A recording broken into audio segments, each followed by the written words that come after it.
Aujourd'hui, je vais vous parler de l'histoire de Paradisa. Alors, pour commencer, revenons aux origines du parc.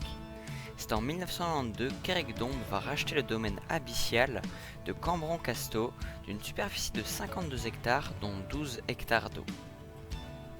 Le parc va ouvrir en 1994 sous le nom de Paradisio. Et à l'ouverture, il compte déjà 2500 oiseaux de 400 espèces différentes.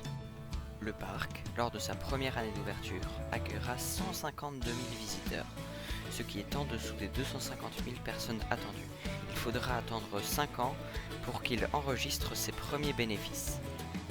En 2000, le parc construit l'Oasis, une serre tropicale de 7000 m² qui accueille des suricates, des tortues, des oiseaux tropicaux, ainsi que bien d'autres espèces.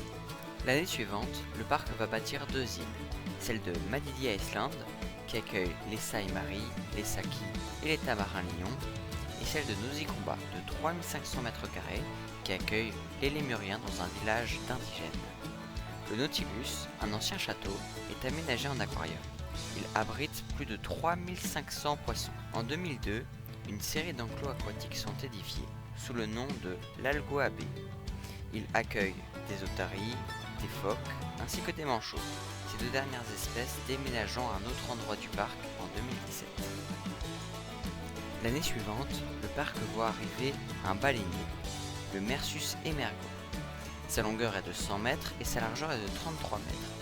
Il a une superficie de 6000 m² répartie sur plusieurs étages. Il accueille des tortues, des reptiles et dans les environs, des hippopotames nains, siamans et des becs en sabot. On notera l'ajout notable d'un train, le Pinawala Express, qui fait le tour du parc sur un circuit de 1700 mètres de long.